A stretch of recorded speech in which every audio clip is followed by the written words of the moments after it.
নমস্কাৰ বন্ধুসকল ক্ৰিকেট দলীয় অসমবাসী সাজু হওক কাৰণ অহা 28 মাৰ্চৰ পৰা হ'বলৈ গৈ আছে এখন ক্ৰিকেটৰ মহাকুম্ভ IPL 2026 কিন্তু ৰব এইবাৰ সিজন এটা কেৱল সিজনেই নহয় এয়া হ'ব ইতিহাসৰ এক বিশাল সংস্কৰণ এইবাৰ হ'বলৈ গৈ আছে 84 খন মেচ আৰু 64 দিনৰ এক দীঘলীয়া উত্তেজনা আৰু হ'বলৈ গৈ আছে আমাৰ গুৱাহাটীত কেইবাখনো অতি গুৰুত্বপূৰ্ণ মেচ আজিৰ এই ভিডিঅ'টোত আমি আলোচনা কৰিম কিয় এই 19তম IPL হ'বলৈ গৈ আছে সৰ্বকালৰ সৰ্বশ্ৰেষ্ঠ IPL ভিডিঅ'টো শেষলৈকে চাব ভিডিঅ'টোৰ শেষত আপোনালোকক ৰিয়ান পৰাগৰ ৰাজস্থান ৰয়েলছৰ এক বিশেষ আপডেট আছে আগতে আমি দেখিছিলো 60 বা 74 খন মেচ কিন্তু এবাৰ হ'ব 84 খন মেচ ইয়াৰ ভিতৰত 80 খন হ'ব লিগ মেচ আৰু 4 খন হ'ব প্লে অফ BCCI এবাৰ প্ৰতিটো দলক বিশেষকৈ সুযোগ দিব বিচাৰিছে ইয়াৰ অৰ্থ হ'ল আপোনালোকে আপোনালোকৰ প্ৰিয় ক্ৰিকেটাৰজনক বেছি সময় আপোনালোকে খেলপথাৰত দেখিবলৈ পাব আৰু বেছিকৈ মেচ দেখিবলৈ হ'ব আপোনাৰ প্ৰিয় টিমটোৰ মাৰ্চৰ 28 তাৰিখৰ পৰা মেৰ 31 মেলৈকে সম্পূৰ্ণ 64 দিন কেৱল ক্ৰিকেট আৰু ক্ৰিকেট ইয়াৰ কোনো এটা আন্তঃৰাষ্ট্ৰীয় টুৰ্ণামেণ্টতকৈ কম নহয় এতিয়া আমি আটাইতকৈ উৎসাহজনক খবৰটো লৈ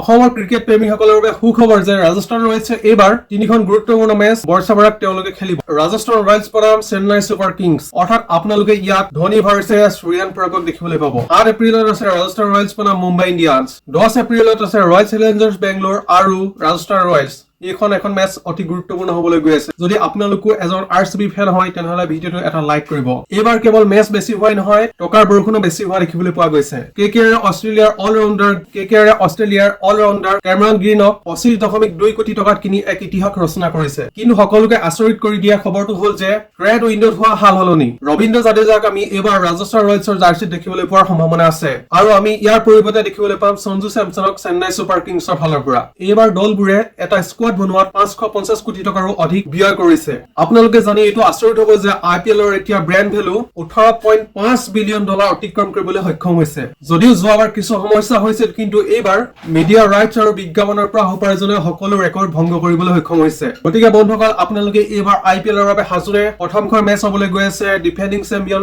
RCB বনাম ছানৰাইজাৰ্ছ হায়দৰাবাদ আপোনালোকে কাক সাপোৰ্ট কৰিব তলত এটি কমেন্ট কৰিব আশা কৰো আপোনালোকৰ ভিডিঅ'টো ভাল লাগিলে তেনেহলে এটা সাবস্ক্ৰাইব কৰিব ধন্যবাদ বন্ধুসকল জয় হিন্দ জয় অসম